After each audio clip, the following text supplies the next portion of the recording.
Welcome back for another episode of Super Fun Game Review Podcast Go. Find us on Facebook.com/SuperFunPodcast, Twitter.com/SuperFunPodcast, Patreon.com/SuperFunPodcast, Instagram @SuperFunPodcastGo, iTunes @Superfun Game Review Podcast Go. Thanks and enjoy the show.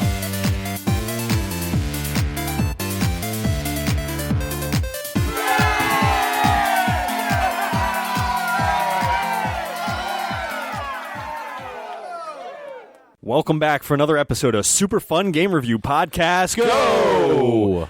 Tonight, I'm joined with Mr. Steve. I'm going to glaz all over you. Mr. Clark.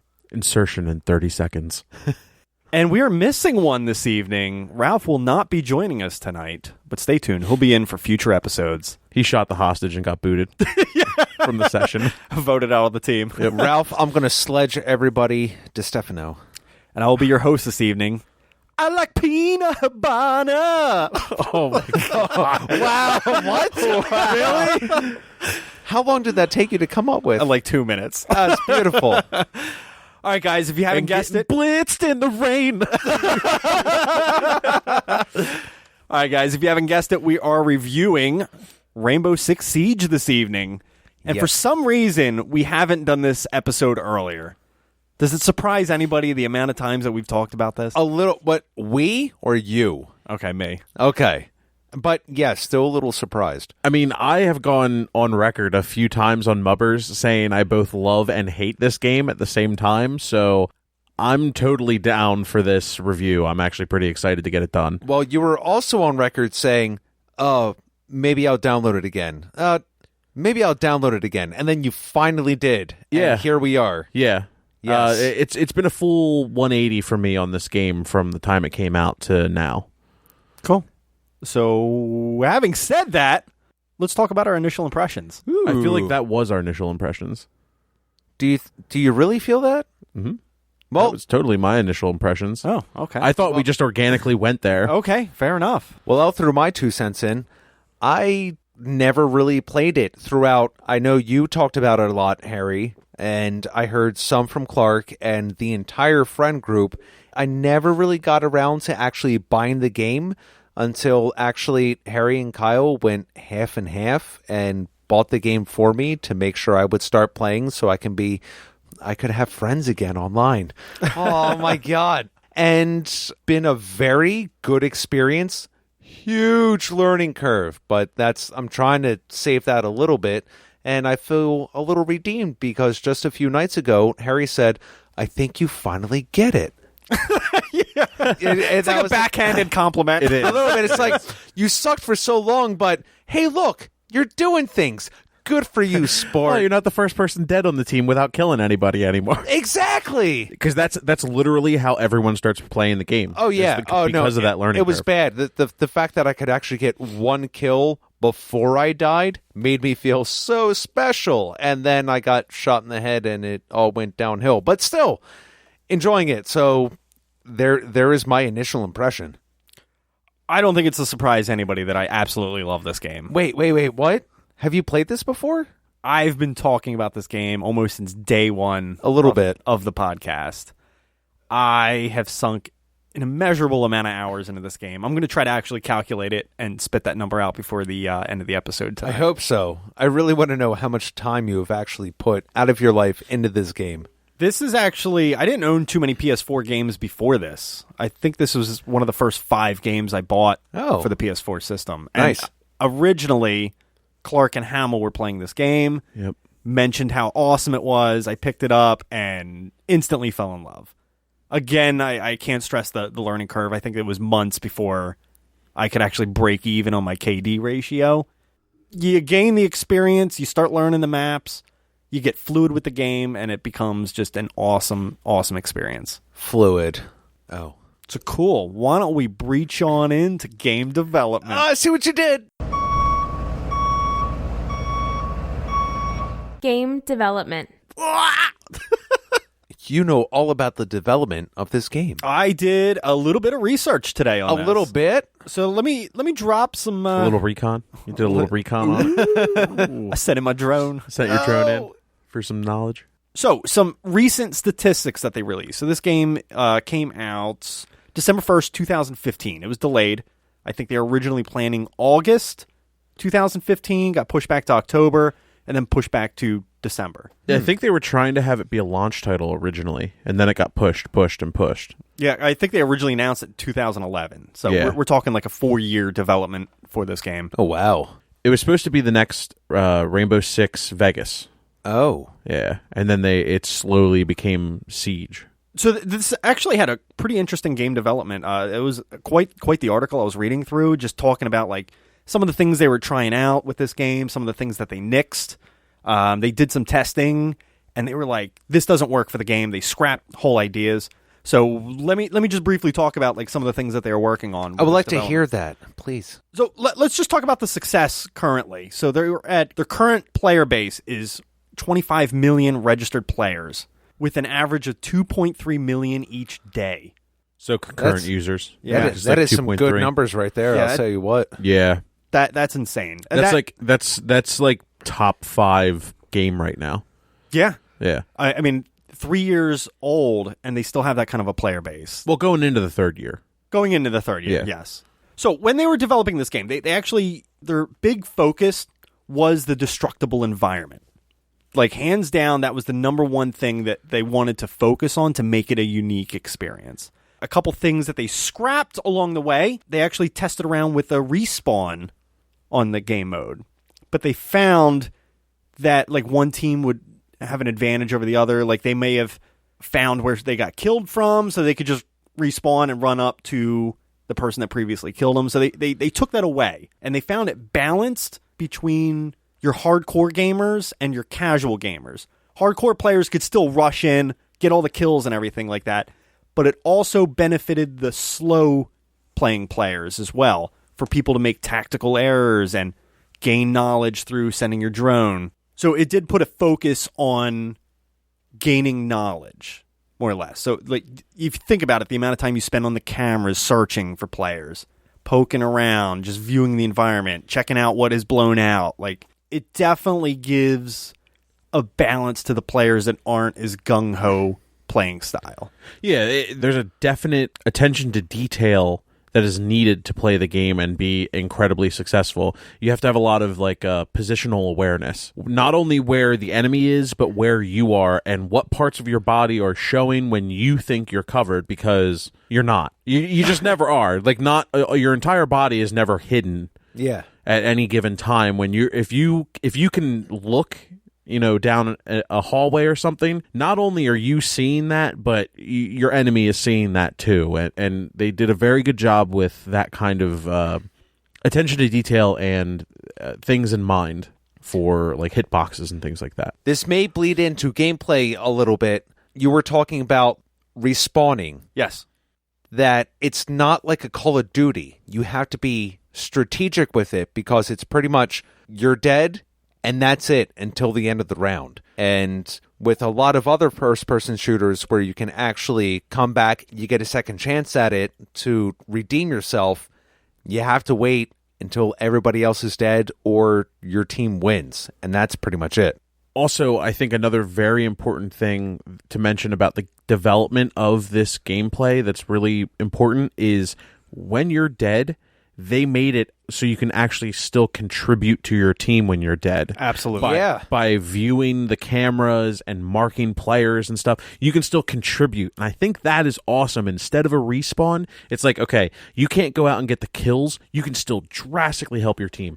I can't tell you how many times I've been playing this game where, like, Harry will spot someone on a fucking camera, and I'm like, cool, they were about to sneak up on me, and now I have the drop on them, and they're dead. Yep. Or cool, now, I know they're about to sneak up on me, and now I have the drop on them, and oops, I'm dead. Exactly. That's kind of how it goes. Yep, exactly. I'll save the rest for actual gameplay. Yeah, absolutely. Yeah. So some of the other things they scrapped, they actually originally played with an AI team, but they decided again, they want you to focus on communication. Like, that was another one of their big things. They had these 3 C's. I forget all of them, but I remember it was like characters, communication, And cum. And cum. Lots of cum. Oops. Wrong game. And circumcision. I'm cut, bitch. the soft C.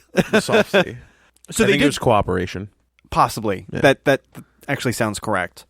So they nixed the AI as well. And the last thing I wish they would have played around with more, because this was something that they were kind of testing the waters with, map creator or a map editor. That would be interesting. Takes you back to the old days of Time Splitters 2. Yep. That was the shit. That's funny. We were totally talking about that last night. Yes, we were. So that was the 3 things that they did scrap in their game development. Another focus on their development, the living hostage. They wanted it to feel a little bit more organic than just a drone sitting in a room. Mm-hmm. So they gave them certain personality traits, as if like if an explosion is in the room and there's dust in the air, the hostage will cough. There's actual coughing. The little things.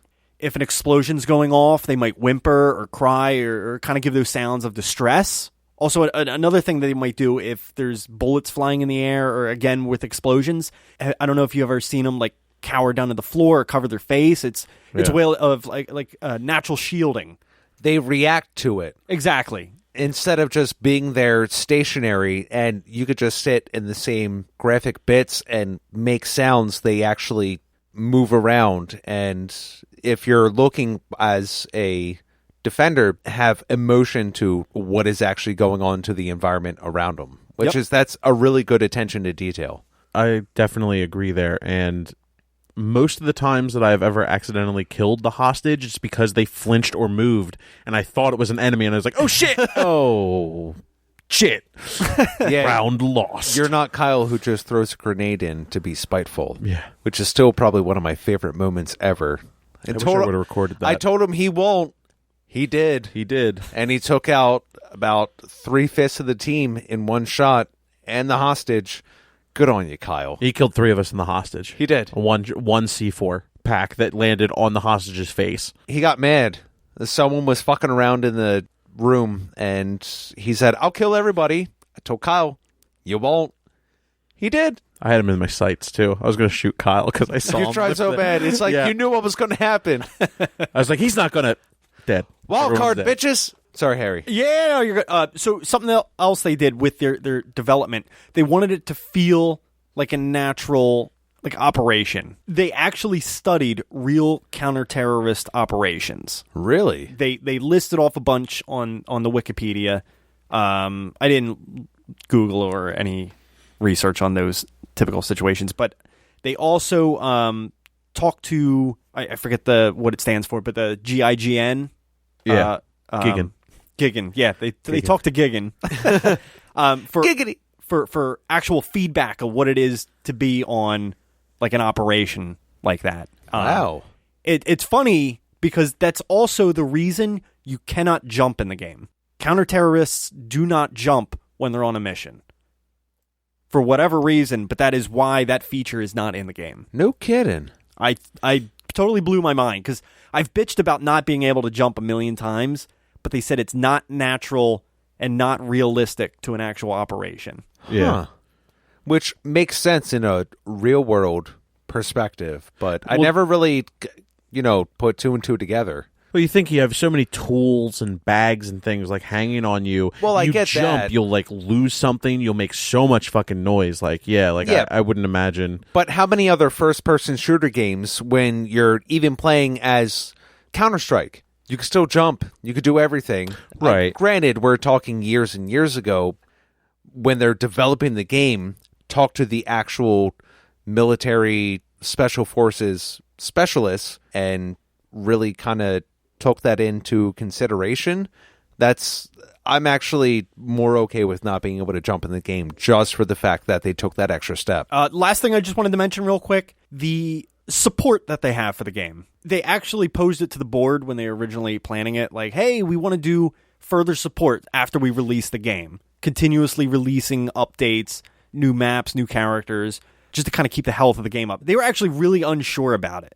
Yep. But they gave it the green light, and now they credit most of the success to the game as this continued involvement with keeping the game alive. Right. Yeah, they have like a live team that does all of these updates and all these new operations and the seasons within the year and things like that. And that's the stuff that makes a current video game have longevity like that. The only problem with it is the game gets expensive. Yes. If you're buying into it, it gets expensive. Which we know Harry has not, because he'll just play hours and hours and hours with renowned, and a lot more renown. Right. Good on you, Harry. I would just like to talk like briefly here about one thing. Like when the game launched, they were having the very typical Ubisoft issues of our servers are shit. Are trying to link up with other players sucked. Like, Harry, I know you played around the beginning. There were, Steve, I'm not kidding, there were like 10 minutes where we're trying to all get in the same party and get into a game. Really? And something would get fucked up and it would kick us back to the lobby and only 2 of us would be in the party. 1 of us would be off. Oh, that's terrible. Or 1 of us would be in the game. It would link 1 person and kick the two back. Yeah. I forgot about that. Wow. It was nightmarish at the beginning. And actually, that is why I stopped playing. I've said that a few times. That's why I completely stopped playing that game, is because for the first few months, it was unplayable. I'm not surprised. With friends. Playing solo was fine. If you were going to just play by yourself, it was a great time. And certain times of the day, you could get with friends and it was fine. But peak hours, it was a problem. That being said, the current iteration of the game, I've had no problems with. I haven't waited more than 2 minutes to get into a match ever. And I have to say is, if you are someone else listening to this and you used to play Siege and you still like have it, check it out again. It's a completely different game. And that's a credit to the development that they've gone through for this whole, like, just building this amazing game from what it was to what it is. Well, I would say so, because if it was anything like it used to be, because I don't just go out to play solo multiplayer. I really don't enjoy that. The only time I really play this game is if there's at least someone else to play with. Yeah, it's... I didn't realize that was going to be that loud. That was Clark peeing on air. Yeah. Granted, it's... Yeah, there can be 1 other friend and 3 randoms, but at least I have 1 other person to play with. Just like, how high can you pour it from? Oh, God. So, Clark, everything that you mentioned, I know we ragged on it a lot, but I think a lot of that is due credit to Operation Health. Really? Yeah, absolutely. Which actually... Operation Health was 1.5 years after the game came out, though. Yes, it was, and it took them that long to fix the game, which sucks. So I'm glad they actually fixed it now, so instead of having to worry, can I still play with the party that I'm still with, which are pretty much my friends, now we can actually get a team of 5, keep it together, and the interface, which I have to say, with not being super experienced with the game, but enough, but as a party leader, where it simplifies it. Do you want to play again? Play with the same team, or just exit? Like, I don't know if that was there beforehand, but that really makes it easy for me trying to put a party together and actually keep us together so we can keep playing until someone gets too tired and has to go to bed. He finished with it. Last thing I wanted to mention, though, like some of the other things that they fixed in the game. The sleepy you are. The game. Sorry, Harry. Go ahead. Go on. The game. Go ahead. Come on. Get it out. Get that. The game. Get it out, Harry. All right. The game auto boots players that kill your teammates. They get 1 freebie. The second time they kill a friendly, they get booted out of the match. Which is nice. And you can also report people that are cheating. Yep. Although I feel like that applies more to the PC version than it would a PS4 version. And then at least it puts kicks to a vote when it's not an automatic boot. That's always been a thing, though. Oh, okay. Yeah. But I'm saying the auto boot is a newer thing. But it's nicer when you are on the verge of being booted, and then they don't boot you, and then you come back and kill 3 out of the 5 players, which I've seen that happen a couple times when we've played before. They're like, kick happy. I'm like, don't kick happy. And you come back and headshot 3 in a row. It's like, fuck you, bitch. Cool. So let's use our drone and move on into story, guys. Story. So let's talk about story. Now, So much. yeah. Now, there is a little bit, which Yeah. I think we'll just dissect real quick, and I have a couple questions. But I wanted to start off the segment by starting off with a question. Sure. Could this game benefit from a more complex story? I think a little bit. It depends. A little bit more story. It could benefit. It would also need a single player, more interesting single player. Absolutely. As it stands now, with the situations where it's just a single character in a situation that benefits their special ability or like revolves around their special ability.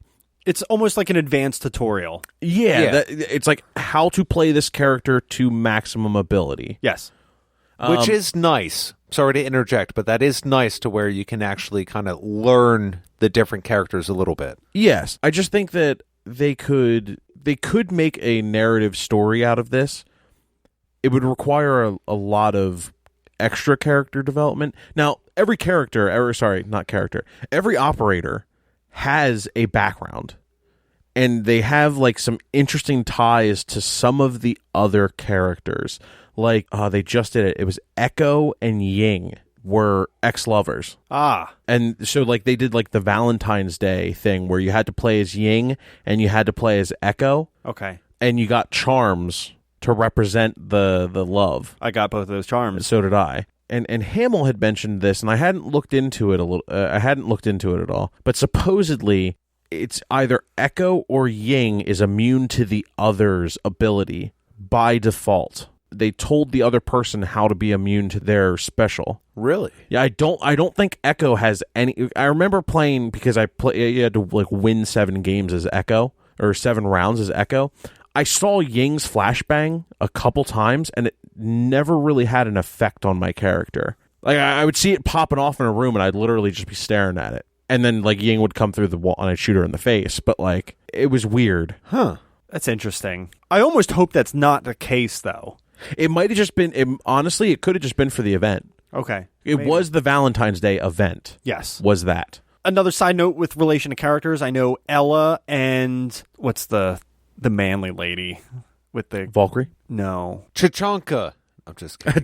Yes, it's part of the newest release with the grenade launcher. Zofia. Yeah. They're sisters. Okay, yeah. That makes sense because they're both from Iceland? Yeah, Poland. Poland. They're both Polish. They're Polish. Oof, we're butchering. Yeah. So I will say, there's a lot of lore if you read the character bios. But I don't think a lot of people spend the time doing that. But outside of that, well, get back to my original question. I feel like they could have replaced the situations with maybe 5-player co-op small narrative missions that progress towards the Bartlett University conclusion. Okay, yeah. Because the current conclusion, so it starts out just a general introduction of, hey, there's this terrorist organization. They have this new chemical weaponry. You guys are sent in for the task of eliminating and disposing of said weapon. Right. And then it finishes off with, hey, the terrorists have taken over the university. They're about to set off this weapon. You guys go in. And then it rolls credits, more or less. Right. So not much of a cohesive story there, but I feel like they could have easily replaced those situations with 5-player co-op missions that, hey, the terrorists have moved to this next location on transit to whatever or something like that. Kind of like an ongoing storyline. Kind of like you're eliminating the bases to try to collect intel of where they're holding the weapon or something like that. Like I think they could have thrown in something. It wouldn't have to be like end all of stories for Rainbow Six, but I feel like they could have had something. I could see that. Where there's other games that have done that type of storyline a little bit, kind of like where you could do co-op Gears. Not necessarily, I think the first. I think they may have started on the second, if not the third, where you could go through and play online with a co-op storyline, or even Army of Two. There's different games that have actually implemented that type of system into it where you don't necessarily have to be going through the entire story with the same person, but you can pick up at a certain point in a campaign. It's like a campaign, I always find, even with a lot of the multiplayer first-person shooters, that even though that's not the bread and butter of the game to a player like me, that's something that I still like going through. So whenever I picked up a new, for instance, Call of Duty game, I would play through the campaign first before I did any multiplayer, because then at least when it comes into the different types of characters or operators, or the different maps, or any little bit of integration that you're going to come across in multiplayer, there is still a little bit of like solid foundation or a basis of, oh, I know what this is from. So now I'm just put in this new situation. Fair enough. Me personally, anyway. I agree. But I think overall, this isn't the selling point of the game. It's all about the multiplayer. So maybe they just cut it to save space. I think they were so focused on crafting this unique experience in this competitive multiplayer field that they scrapped any sort of real story for that. And honestly, I think it was the right call at this point. Absolutely. Absolutely. But I did want to pose out the question. Yeah, fair question. Let's vault into gameplay. Gameplay. But not before throwing a flash grenade. Flashdown.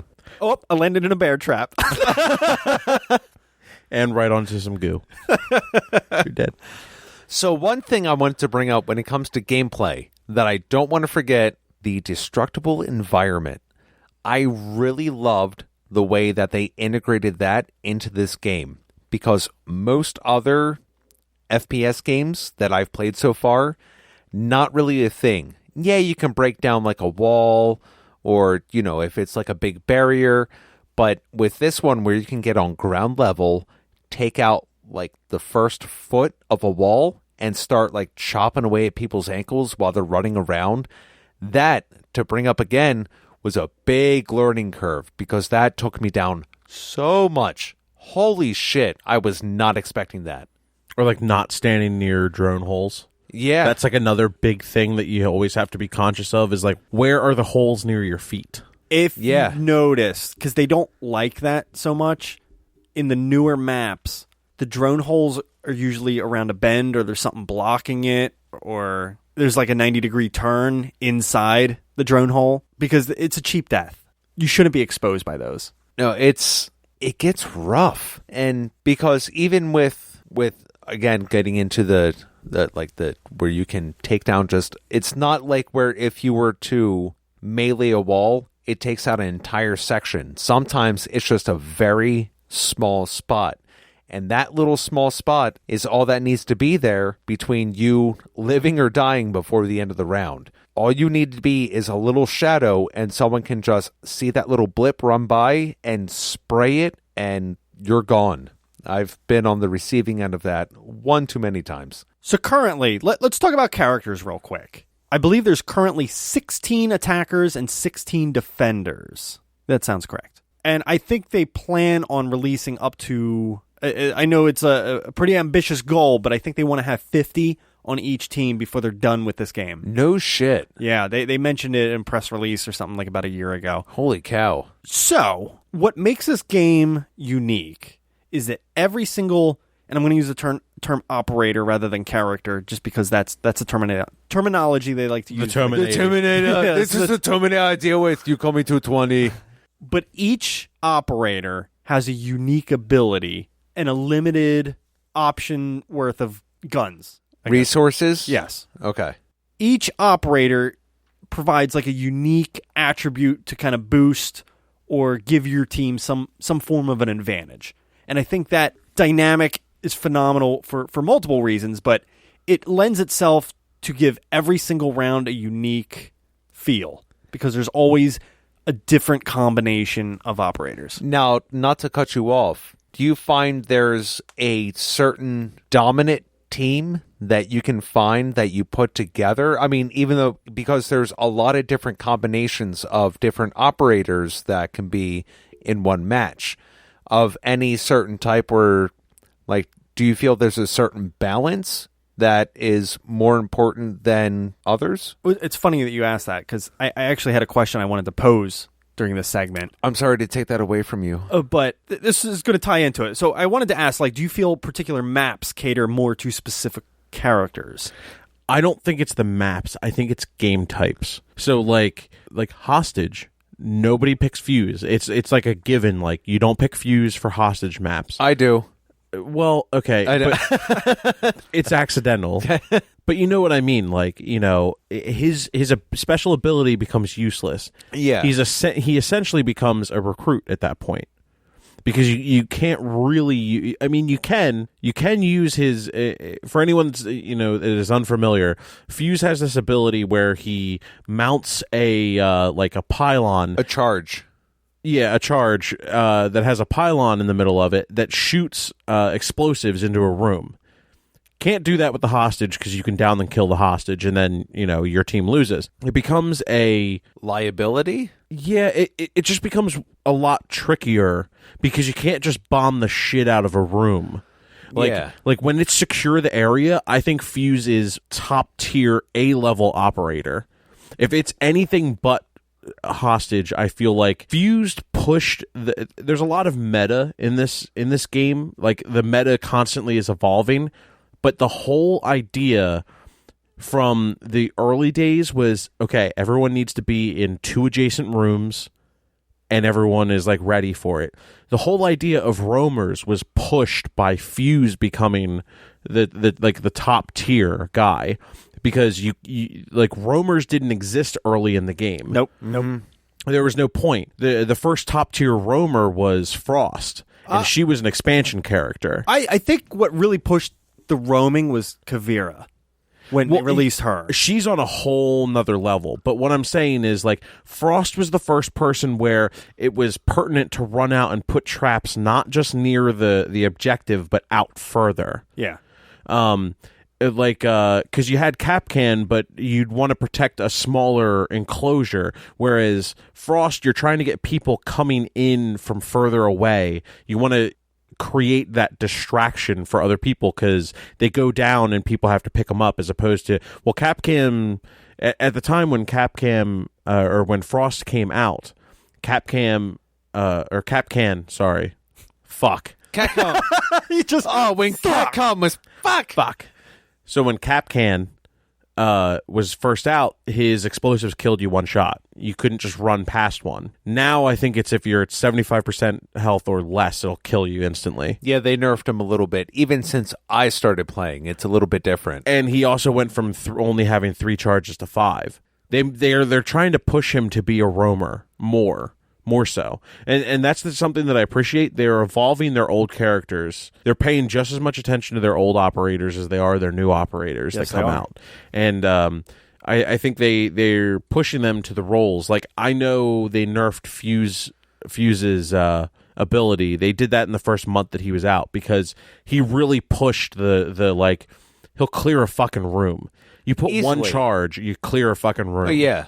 Now you have to be a little more tactical with it. I think they boosted him, actually, though. Recently, they just boosted him again a little bit. But, dude, the first month or 2 of that game, he would plant that fucking charge, and if someone was in the fucking room, good chance they're dead, 50% chance they're losing half their life. Because they actually started him with 2 charges. Now he has 3. Insane. Yep. Mm-hmm. Insane. I love the charge. Well, that was when they nerfed his damage used to be nuts, dude. You could have one of those charges land a good like 10 in-game feet away from you, and you'd get hit by it. Not killed, but you would feel it. Like it was more than just 10 damage. I do just want to know, who is your go-to character? Period. I mean, obviously there's offense and defense, but there's always that one operator who really, like, that's the first one you go for. Who is it? Attacker, I'm Fuse or Blackbeard. That's like they're my 2. I really like Blackbeard's gun, and I like being able to punch a hole in a door and armor up, and I can still see, and like, you know, that initial shot or two, I have at least chance to get away. Mm-hmm. But he's a good peeker. He's really good at peeking in, and that's something that I feel other characters lack, because if someone's staring at that door and you poke a hole in it, you're dead most of the time if someone's looking at it. With Blackbeard, you poke that hole and you pull back, they hit your shield and you can get out, or you could fire back. I usually end up firing at least one shot back and then moving. Gotcha. Sometimes I get killed doing that. It's a little bit of a trickier thing. If I think I have a bead on somebody, I'll absolutely fire. That's something I'm trying to evolve my game with for him. But Fuse is my absolute go-to if there's not a hostage. I love Fuse. I'm starting to play a little more with Glaz, but Fuse is, from the beginning of the game to now, Fuse has always been my favorite. I still have one of the skins that was like one of the freebies from the first month of the game being out. Really? Wait, for Fuse? Yeah. It was like a weird camo, like with tan and reds and greens. Yeah, tans, reds, and greens, and like it's all like taped up, and it looks like it's super gnarly. I have that one. It's so awesome. Yeah. I fucking love. Like, I've unlocked like 4 different ones through the gambling or the alpha packs. Yeah, the alpha packs still use the original. Yeah. I think it's such a cool skin. Well, now with the alpha packs, you can unlock it, but they don't even sell that skin anymore. Like, you can only get it through the alpha packs or if you had it. So by now it's just a matter of chance. Yeah, and I love rocking it. It's like, it's kind of... It's like, look at me. I'm OG. Fuck you, bitch. So, I guess characters real quick. Let me answer your original question first. Yeah. I do think it depends on the map. I mean, yes, game mode as well, but I think the map also encourages certain characters to be used. And for instance, I'm going to talk about the plane real quick. They're narrow hallways, and there's not a lot of side rooms. Mm-hmm. I feel like shield characters excel on the plane. Well, I could see that definitely when you're getting into like the narrow settings. I do think there are characters that are better than others. You can usually find on a lot of forums too where people are like, who are the best operators? And people like to rank them. And you'll see typically some of the same names on those ranks. But having said that, they keep tweaking the characters. Every like maybe 2 to 3 months, they boost attributes, lower accuracy. Like, they alter these characters because they do want to find a true balance. So you almost have to really stay on top of it so you can adapt to the way the game is changing to the way that it should be played, or at least is going to be most optimal for the team. Yeah, like Clark was saying, there's a constantly changing meta to the game. Mm-hmm. So as far as characters that I play as, when it comes to attackers, and I was actually piecing this in my head as Clark was talking about his, I tend to go with guys that have long-range assault rifles that are highly accurate. And when I say that, I mean the characters I've been rocking on the attacking side are typically Thermite, Habana, and most recently Dokkaebi. And they also... Again, I highly value being able to breach metal walls. That's big. That has saved my ass more than one time, and it expands your options significantly. Yes. Countering that, on the defense... Oh, yeah, I didn't talk about my defenders at all. That's fine. We'll get back to you. We'll get back. Okay. Yeah, let me just finish up my point. And then on the defense, because I highly value breaching of metal walls, I tend to lean towards Mute, Bandit, because those two can stop the metal breaching. And I also play Frost quite a bit, just because, again, she has highly accurate... all 3 of them have, like, laser shooting guns. Like, I remember Bandit is usually one of those characters that can snipe, spawn killing, essentially. They'll just kind of break open a window, and it just Bandit's weapon just laser beams across the map. No, I do highly value that tactic of breaching metal walls. And on the defense side, I try to counter it to the best of my ability. Oh, it's definitely a very strong skill to have, especially getting through the metal walls. Your defenders, Clark? So for defenders, recently I've been really trying to get a lot better with Capcan. I love his gun. I actually think it's one of the best SMGs in the game. It shoots really nice. It has a very low spread. That, and I fucking love Legion. Legion's my shit. I've had a few like straight just goo kills, and it's the most satisfying fucking Spread the goo. Oh yeah, just some guy fucking dying in your goo. It's great. Story of my goddamn life. Jesus. No, I mean, there was a thing in the 80s. Get my goo. Giggity. no, like I literally like I've gotten really good at. I think the tactic with him is to place the goo in triangles, because what happens is they hit the top of the triangle. And they're like, oh, shit, I got gooed. And they either move to the adjacent corner. Like, you do it in, like, a stairwell. You do 1 goo in the middle and 2 in the corners. And what they do is they hit the first goo in the middle. And then they're like, oh, shit, I got to take this out. Let me move to a corner real quick. They hit the second goo and they're dead. It's been really effective. Also, his shotgun is, like, fucking ridiculous. It has, like, a really wide spread and does a lot of fucking damage. See, I might be... Well, it's not that I might be... I am very basic on my characters. I have nothing but the originals that are available to me. So if I'm going offensive, Fuse is my number 1. I love them. I love the fact that I can set a charge on a window, and especially, obviously, if it's not a hostage situation, put one on a window, and I don't need to set it off, and I'll go up and try to find maybe like a top hatch, and set off the first fuse, quick plant the second one, pop a second one down in there, so as soon as they hear the first one go off, they'll retreat, and if I can set it up the right way on certain maps, then I'll hit them with the second one, and I can take a couple out at the same time. Number 2, offensive, is Glaz, only because I'm a big fan of Sniper, and especially for the fact that it's basically infrared, and especially, I forget the name of the map, but with the jet, with the airplane, and you can, like, find them roaming through the windows, and all you need, like, that little peek of their head and pop them off. Love it. Defender, my first favorite one was Capcan. That was the first one that I really adhered to, and just because you're setting booby traps everywhere. It could be doorways, it could be windows, and I love that little bit of stealth you can put into it. Someone that I really actually gravitated to is Rook, only because number 1, his guns, it's good enough for short combat. Because dude, that MP5 fucking rocks worlds. That's exactly what I use, and not only can I feed my teammates with armor shields, but number 2, he has like a half door shield basically he can put up. So I can put up my barricades. Everybody can put up barricades like on the doors and on the walls. I can put another one in either a stairwell or something else that's going to trip somebody else, and actually be able to inhibit one of the enemies coming in and detract them a little bit.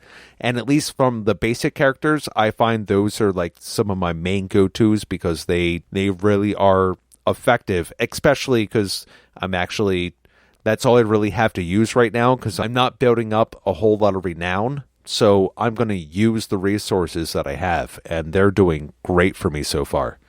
Okay, so I think we talked about characters, the environmental destruction. Let's just talk maps real quick. I'm still going to be honest. Even though I've been playing this game for several months, I don't have all the maps down. Maybe it's because I'm not playing as often as I should, or the fact that they have such a variety of maps that I'm starting to get an idea of at least where on certain maps I know where stairwells are. So I need to go with the drone, to the first, second, third floor, the basement, where I need to go to find the objective.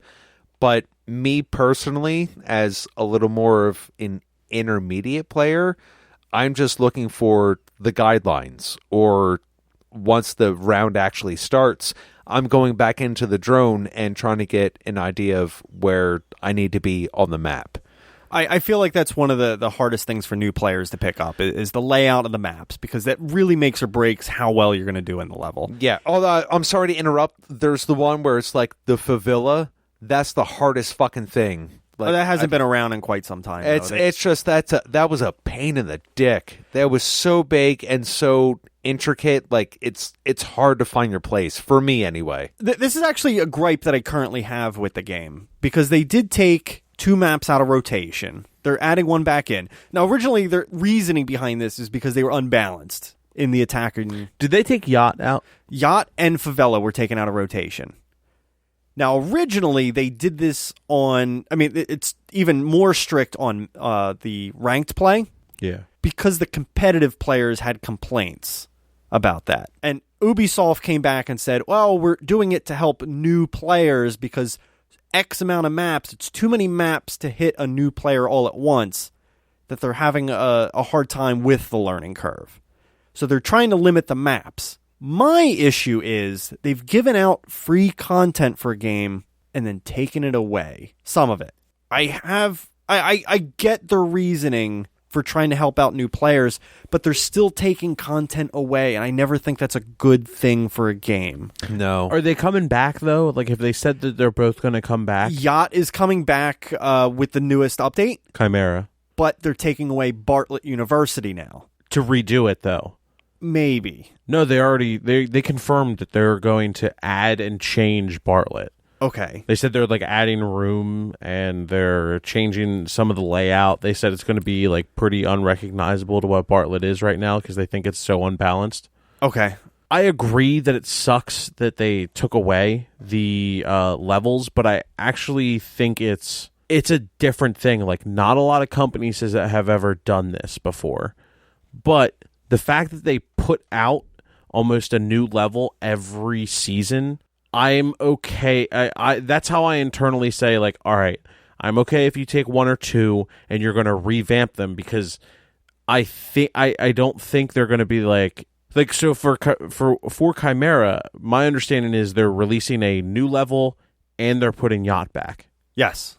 So that's the thing. Like, if they're not being like, oh, here's Yacht back and it's new, like they're still releasing those. It's just, all right, here's the revamped Yacht and here's the new level. So as long as they're still doing that and not being like, oh, well, this is new content, this is fine, I think it's okay if they take some of them back. So it featured a little bit of like your give and take, so it feels even. Yeah. Also, Bartlett and Yacht, neither of them were in the base game. No, they weren't. They haven't taken away any of the base game stuff. In ranked play, you can't play all the maps. It's limited to like 8 maps total. Well, some of the basic and the released ones are missing from it currently. In ranked play? That's fine. It's a separate argument because... Yeah, because it's ranked versus casual. Yeah, and like, no, that's the only thing. I wasn't like surprised. It's ranked. It's like, well, if it's ranked, a lot of games where between your casual ranked play, there's only certain maps that are going to be available when you're playing ranked. They want you to focus on your skill set for those particular maps. Yeah, it's not so much of a comparison, but Rocket League, there's only so many maps that you can play in Rocket League ranked that you can in casual play. They add a lot of extra, which the extra are fun, but there's certain ones that are only strictly for ranked play, period, and that's it, which totally okay with. Yeah, if they feel like there's an imbalance in competitiveness in one of those maps, I'd rather not see that in ranked, because then you're going to have people that are getting a level advantage when they spawn in. They're like, cool. So figure it this way. Like, do you know how overtime is calculated? Like what team you'll be as in overtime? No, I don't actually. It's your best. It's what you've done the best with. So, like, if you win 2 with defender and you goes to overtime and the other people have won 2 as offense, say you started off as on offense, you lost, you won on defender, then you lost on offense, then you won on defender, you're defender again because you won 2 on defender before. So they're giving you that, where the other person has won both and they're on offense or as attackers. So overtime is calculated by competitiveness as well. Okay. So if they're taking the true competitive nature into this, and they want to be like, look, we don't want to give a level advantage as well as this overtime round. Not that everyone needs overtime. I mean, we didn't last night, but slipping that in there. Just slip that in there. Slip that in there. Insert that in there. Little insertion. Giggity. I think it's okay that if they're going to do ranked competitive, that they remove maps that they feel, or even the community feels. I'm sure that if there was enough backlash from the community in the competitive field, they would listen to them, because they seem very receptive. Yes. To their players, and that's actually something I would like to commend them for. Like, not a lot of games are super in touch with what their community wants. Yeah, it's what they want to release, and I think that's important for a game like this, where they are going to continue to support it. If you're not listening to your prime players, there's no point in continuing. Exactly. They're the people putting money into your game. Yeah, I agree. Now, one other point, though, and this is kind of alarming, though. So in regards to the map thing, we'll take the whole argument aside, whether or not they're pulling the content. They're quickly approaching their data limit. I don't know all the details behind it, but I think each game is given X amount that they're allowed to distribute for the hard drive. Right, yeah, I've heard that before. Because of all the characters that you're adding in your system, because of all the skins that you're adding in your system, all the additional maps in addition to the base game, they're approaching their limit of data that they can send their players. So they're starting to worry, do we start pulling maps permanently to eliminate that data shortage? Or, they're trying to figure out, they're also trying to rework the map so that each map takes up less space as well. So I think that might be why they're cycling out some of these maps as well. I think they're trying to rework them so that they take up less space. So when you re-download it, it's a smaller file size. That makes sense. But again, at some point, they are going to hit that wall where I don't know if they can renegotiate or how it actually works. I don't know what the parameters or limitations are, but at some point they are going to hit that wall and have to figure something out. I never really even knew that there was a limit for it. Yeah, I mean, at the same time, there are certain things, when it comes to skins, is it extra skins or what's actually just provided in the game base? Because anything after what's provided in the base is on the user. I mean, granted, you might want everything having to do with the game. Well, that's great. Well, you might want every single game that you download or buy on your PlayStation, Xbox, whatever it may be. And then that's kind of more on you to find a way around it. Go get an external hard drive to be able to download the actual games and the rest of it on. So if you want the skins and the extra data, well, make it fit. No, it's Sony imposes this. So really? So that one game can't take over an entire user's system. So is Rainbow Six Siege taking up 400 or 500 gigabytes by itself? No, but they're quickly approaching the 100 gigabytes that is allotted to a game. So is that the limitation? Yeah, it's 100. It's because it's 1/5 of the hard drive. Okay. Of the base PlayStation. Well, I think by a certain aspect, it's shouldn't that be up to the user to decide how much of that they want? I think that we could probably go down a long road on this tonight, which we can save this for another discussion. But at the same time, if a company is willing to put out so much content, and especially when you really don't have to pay for it, why should the company be at fault for it, or why should the user be affected by it at the same point? It just doesn't really make sense. I'll stop.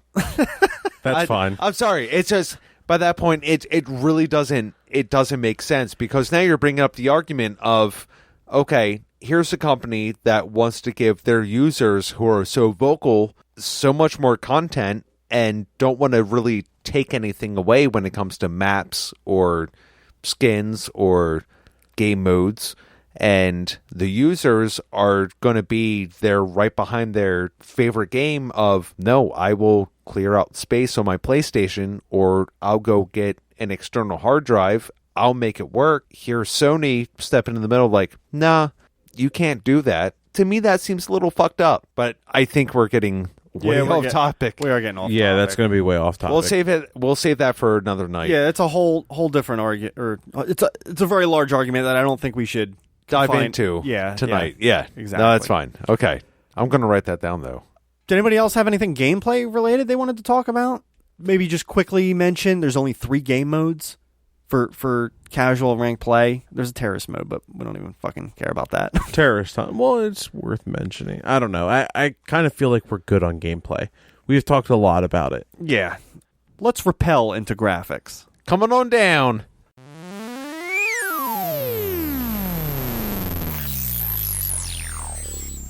Graphics. All right, graphics, guys. I think the explosions look good. Detailed. I think a lot of the what they call in the gaming community particle effects look really great in this game. Yes. Anytime you see explosions or like the flashbangs, like they're very gritty and they're very material. They don't seem like it's they don't seem like it's just an ancillary thing that's happening. It actually seems like an actual explosions happening on your screen that has depth of field. What they've done, so I won't say it's an amazing looking game. I don't think the graphics are mind-blowingly amazing because at this point there are tons of other games that look incredible comparatively. Yeah. For a shooter, however, I feel like it is up there in quality. With the skins now, though, you're starting to see these skins that look really detailed and nice, and you're like, they could have done so much more with the character models. Have you seen any of the engraved skins in this game? I actually just unlocked one. I unlocked one for Smoke. The Uzi? Yeah, the Uzi. Is it like a silverish? Yeah, and it has I got that one. Yeah, I got Look that at the one smile too. on his face. He's like, I got So that. here's the thing. That gun looks incredible. It puts everything else to shame, though. Okay. Like the way the lighting is on it and stuff, it has this really nice detail to it. And I feel like some of the skins are better graphics put into the game, and that's kind of a weird thing to me. They should have kept it the bit. same quality level. I get they're trying to push they're trying to Dick. they're trying to push their own limitations on the hardware. Which is good. But I feel because so much time has passed, there's a disparity between the qualities. Which is bad. There's totally a gap between what goes into a character model from before and now, and that's another thing where I actually have a weird stigma about pay to look better. I guess it's not pay to win, but some of the newer skins make the characters actually almost in updated graphics. You want to think look that's prettier? a weird. Give me money. I think that's a weird thing. It's like a weird microtransaction to make your game look better, almost. Which In a way, because you can't make other people look better, but you can make yourself look better to other people. It's just a weird little thing. It is. Well, because by this point they have the hardware to really back it up, where they can make things look a little more crisp and clean and integrate it into the game rather than taking something that's already been done and updating it, which they probably could do, but it takes time, money, effort, which is just all money altogether. So And they're raking it in, though. They're making tons of money absolutely. on this game. Well, I mean, we talked about the numbers earlier. I mean, you still have the gamer base that is, I don't want to say feeding into it. We're getting on a tangent that is not conducive to graphics. True. But a little bit. Where do you have that base that is still following the game now and is still paying into it rather than the amount of people that I'm sure that they had before, but it's not evening out because they're still making money with making newer products rather than updating the products that are already there and making them on even level. I mentioned the explosions earlier. Yep. Something I read in the development of this game, the type of materials that explode, let's say if it's a wooden wall, they put a lot of care into, well, how wood fuck. Well, wood. How would wood if a Harry would if it would explode Chuck Wood? Or how What? bullets would interact with stone, or if you melee that stack of papers. Like, they wanted it to feel like you're hitting that actual type of substance. They put a lot of detail into that. I didn't have anything else to build off of that. I just remember reading that little tidbit earlier today. Now, one point I wanted to discuss real quick. Classic maps versus the new, we'll just call it the DLC maps. Can I say my piece? Sure. I don't know the difference. Only because I've only started playing about 7-9 months ago. So I don't know what's new, what's old. So that's where I stand. Just wanted to get that out there. What I wanted to say, I feel like they're trying to innovate too much with the new maps. They're not, the classic maps have more of like a basic design to them. Let's talk the house, for example. Okay. Very basic house. There's nothing too crazy about it. It's not hard to get lost. Or that's what I meant. It's a very easy map to navigate. Some of the newer maps, I'm still not used to them. I'm playing them hours on end, but I feel like they've tried too hard, and I get lost very easy. Yep, I completely agree. There's a level of simplicity that has been lost. Yes. It's weird. So, like, it's almost like, one thing I've noticed is when you get towards the objective rooms, everything starts to become way more simple, and it seems familiar. Like, when you're defending, everything's pretty simple until you start realizing that there's 4 more layers of rooms and shit outside of these 2 or 3 rooms around where the objective is. And so, like, that's the entire house, though, is those 2 or 3 layers. Whereas the fucking amusement park, that's a fucking nightmare jungle of a maze. Yeah, it is. But when you get down, it's like they took the house, placed it in the middle, and were like, let's build tunnels and a fucking maze around the damn thing. But then when you get to the middle, it's just house. You know what I mean? Like, it's just like this simple, like, there's a stairway here, and that's where a lot of action's going to happen. And then there's this long hallway here, and that's where a lot of action's going to happen. And then there's the rooftop element, and then that's it. Yeah. I like the simplicity of certain rounds. Yeah. It doesn't need to be a complex. It's all about the planning and execution, not about getting lost. What's the one map based on Waco? Waco? Yeah, it's the one. Waco, Texas? Yeah, no, it's the I don't know what Waco is. Really? Yeah. It was like it was like one of the biggest, like, SWAT / National Guard / military operations on U.S. soil ever. It was Waco, Texas. There was like a cult leader. They thought there was a cult leader, and then the FBI SWAT went in, and it just became a huge stain on the American government on how they handled. They went in and Homebound. shot everybody is pretty much what happened. It was basically actually homebound. there was what they described is there was a shootout, but then, like, people couldn't find guns on anybody, and it was this whole big thing. It was a really big mess in the 90s. You should Google that. That happened during our lifetime. Which, let's not to get back to my point. So describe the map. It's the map where it's the one with the tower where you can go in, and then there's the one room over. Oh God, it's not Oregon, is it? How would you describe Oregon? Like, there's like the one bedroom with the bunk beds. Yes, yeah, okay. And then you can, like, get on the roof, and then there's, like, the other, like, real long tower. Yeah, and then there's like the one room that has the ladder into that, like, middle section room. Yes, and then there's the basement. Yep. Yeah. And the garage that you can get in and then go right to the basement. And the basement usually has a What point were you trying to make about that map? We just described the map. I know. He went on. Where you going with it? Yeah, I got it. Yeah, and then it has this. Yes, and then it has. We were talking about simplicity of map. So that is a very simple map. Yes, I agree. All of the objectives are relatively like, is it the basement floor in the middle of the map? Is it the radio room in the middle of the map, or is it the bunk bed room in the middle of the map? That house is totally based off of Waco. It's like the same style of. Well, you were saying they studied a lot of that. Yeah, a lot of the maps are actually based off of real situations.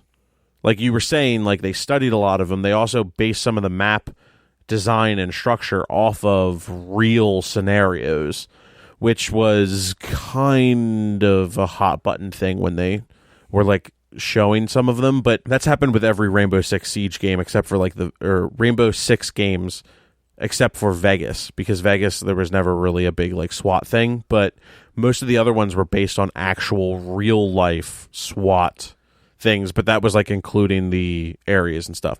Anyway, Just wait for the next one. simplicity of the map design. They need to get back to that. Yes, I agree. They're getting too fucking crazy. Yeah, because some of the maps, just to let you know, some of the newer ones, the amusement park, the tower? Is that what the newest one's called? Oh, is that the one that has like... Yeah, I think it is the tower. It's a skyscraper. You're in a skyscraper. Yeah, where you can rappel down. You can see the street below. The elevator shaft. Like the huge elevator shaft. That's a fucking clusterfuck as well. So yeah, I'm just getting at, I feel like they're trying too hard with some of the newer maps, and that I still like the base maps more. Where they're trying to get a little too in-depth more than what they really need to do to... Yeah, it's not about the maps. Yeah. It's an attribute of the game, but it's all about the action and sequences. Yeah, exactly. It's like you don't need to have like over-the-top situation to really keep the players engaged. It's just still have a decent... You can still keep it mostly simplistic map. And as long as it's good enough where you have your angles and you have certain rooms and you have ways that you can be a little more tactical, then you're going to have the attention of the players. So why try to overdo something that you really don't have to do? So that was my big point on graphics, which is kind of like level layout, more or less. But yeah, I mean, I think we hit a good little point when it comes to graphically. Let's set off that C4 and head into music. Music. Wow, you really blew that one. So I don't really think it's a whole lot of music more than sound. Well, I'll do my bullet points on the music. Yeah. It was composed by Paul Haslinger. He worked on multiple Rainbow Six games and the Far Cry series. Oh, really? And here is one thing. I was reading a little bit further. He had a co-composer named Ben Frost. Ben is just trying to get in. And I'm wondering, was it like an honor to his co-composer to name a character Frost in the game? Nope. I don't actually know. I'm just... No, I don't know either. I don't know. It just seemed... Maybe for Ben, yeah, it's like, oh, we named a character named Frost. He's like, this is like my personality. That feels great. But I also like... So we're going to talk about the sound of the game in a second. And this is an important attribute of the music, is that it starts out in the beginning of the round, sets kind of the tone, but immediately fades away as you're starting to dive into that level. Yeah, there's really not a whole lot of back music at all. But I'm saying the importance of that is because the sound is highly emphasized in this game, which I think we need to talk about. Yeah, sounds incredibly important. That's you do a lot of your positional awareness based on sound. Sound is so important to the point where there is Kavira, who is the leading roamer, and her main ability is that you can't hear her footsteps. That's incredibly important if that's going to be the core of an operator. You know what I mean? Like, sound is incredibly important. And it's phenomenal in this. You know, like, okay, all three of us sitting here, what does Ying's fucking grenade sound like? You know it. What does Fuse's fucking charges sound like? What does Thermite's sound like? You know what I mean? Like, every character has different just sound to them. If you aren't playing this game with fully directional headphones... I was going to make that point. You are not actually getting the full experience, nor are you being as great of a teammate as you can be. Hey, I am one of those people. Yeah, I saw you have one headphone. I use it just for communication. Okay. Spend $40 and it's not that. I have a fucking directional pair of headphones. I don't like them. I legitimately, like, because of my thin eardrums, do not like direct sound into my ear. you can still find something that's a little bit adjustable. $60. Doesn't even have to be No, that. I Like, really just don't But like it's them. it's Or- really it's it. I feel like it really takes away from, number one, you as a player, of what you actually experience. Like, where you can literally hear. It's like, I have like mid-range Turtle Beach headphones, like the little bits where you hear like something's a little behind you, something's to your upper right when they're upstairs, or in the other room to your left. That little bit where they at least put so much detail in the game that you can distinguish where someone's at when it allows you to, makes it so much more worth it. Oh, I understand that, and that's fine. It's just that's not my preference. I don't care if it makes me a better player or not. It's just not my preference to have the dual sound in my ears. I don't like it. Period. Okay. It's just I'm saying the alternative is to having like a surround sound system. yeah. Well, that was. I don't know if we have to elaborate on that. I just think sound's really important for this game. It's not like a typical shooter. You really have to rely on it. Yeah. To make tactical decisions. Yeah, especially because it's not like it's Call of Duty where it's just like, oh, here's gunshots. It's a lot more intimate. Why don't we jump on into final thoughts, guys? Let's smoke into final thoughts. Sorry, I forgot that you said that.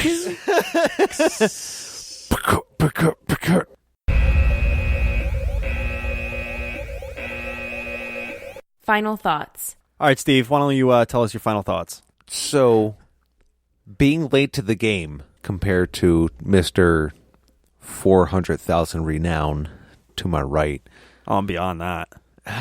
Okay. All right, braggart. God damn it. I am really looking forward to unlocking a lot more operators because I love variety in a game. And this game offers a lot of that. Not just within the maps or the different play styles, but the different attributes that each and every operator really has. And learning them can be a little difficult, but I feel like that's this entire game. And the more you learn, the more you know. So dive in balls deep. That's what I say. Balls deep. Okay, Clark, tell us your final thoughts. So being an early adopter of this game and then, kind of going back and playing it now, this game has evolved from what I jokingly have called a pile of shit when it came out because it was damn near unplayable with friends, and that's why I play multiplayer games. It really got to a level where this is a very polished, a very fun, balanced game that I feel like I could fucking go into any round and ace a team or just get fucking annihilated, and that sort of thrill is what keeps me playing round after round after round of this. When I loaded my game back up, I bought all the year 2 operators. I fucking bought my season pass for year 3, and haven't regretted spending an extra $60 to come in late to the game and be caught up. And then I just am eagerly awaiting new operators, new chances to just see what this game has to offer. And it's one of the better competitive shooters on a console that you could play. What would you say, Harry? I think, well, without it would have been great if you were like, I fucking hate this game. It has ruined my life. I think the biggest selling point on this game is how unique each game ends up playing out.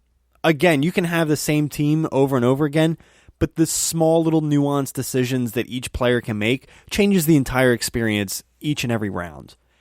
And it keeps it interesting. Like, as I could say, like, when you get into Call of Duty, you get to the point where you can expect certain things, expect certain people in certain places. You see the same guns over and over again. This offers just, I can't stress that word enough, unique experience each and every round.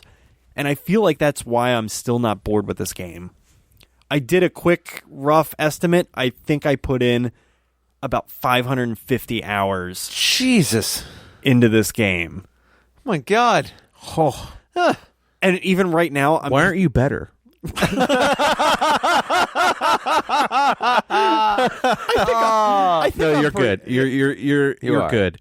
I haven't seen you in ranked though, but you're good. Yeah, I don't want to play ranked unless I'm with all of you guys because I don't want to play with no names. Randoms, yeah. You know what I mean? Because it's a whole different experience. It is. I'm sorry to cut No, in no, there. that's It was fine, just that's fine. it was too funny to No, I was saying like I'm still having a blast with this game, and even right now I'm like itching to get home and just sink another couple hours into this game. I think it's an amazing experience. I would even go as far as saying it's probably one of my top 5 favorite games of all time. And I think the amount of hours that I sunk into it definitely shows it and gives it the tried and true way to test the game out. Damn right. No, as you were saying, though, because you started early as well in the game, I've seen so many changes come with the game. Like, I've watched, because I've taken videos from, like, early play, the HUD is completely different.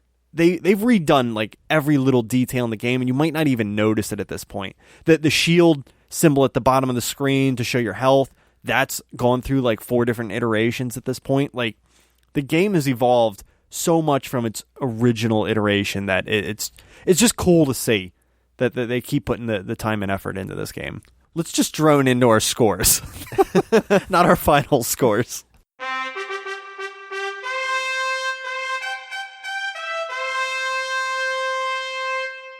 The score. Good job. So overall, I would give it a B. But as a multiplayer first-person shooter, this is a solid A. So I have a split score for this game. Very well. Don't get confused. I was I was like, say, wouldn't you just cut it in half and just call it a B plus? Nope. because it could be an A minus, and then we could run into that whole thing, A minus B plus thing again. Yeah. B plus minus. Yeah, B plus minus. Plus minus. Harry, what you got? Ah, dude, you know what it's gonna be. A 10 out of 10. I have to. Now, if it was an early iteration of this game, probably be a little bit. It would probably be a little bit lower, based on trying to get into a match. Because I do remember the long waits, and then sometimes just crashing, or sometimes just getting booted out. It was a pain in the dick. Do you remember the blue screen of death? Never got that. So you're going... Where it would load, and then you would just sit. Oh, And you see the 6. It's like just taunting you, like Rainbow Siege 6, Rainbow Siege 6, and it'd just be the blue screen, the blue backdrop screen for the menu. yeah, So you're going 10 out of 10? yeah. I'm gonna go 10 out of 10. Is it? This is the one. No, I've had 3. You've This had ties. 3 10 out of 10? Yep, this ties with Until Dawn and Left 4 Dead. Oh. And if Fair. you really, Fair. I think it's up there too. I really do. Clark Main. All right, so I'm gonna, go with my arbitrary score. I'm going to give this a get the fuck out of my house, guys, so I can play some fucking Siege. That's pretty direct. Yeah, Jesus. All right. See you guys. I feel threatened. Oh, boy. Well, I think that's going to wrap it up. I think Fucking so. better. I want to play some Siege. Get the fuck out. So Go! Thanks for sticking around, Fucking everybody. cheesiest fucking cheeseball bullshit ever. I'm going to call you Jax because you know nothing but cheese puffs. All right, guys. Till next time. We love you. Love you. Love you. Thank you. Keep on shooting, bitches. Game over. Game over. Thanks for listening to Super Fun Game Review Podcast Go. Stay up to date on our Facebook at facebook.com/superfunpodcast.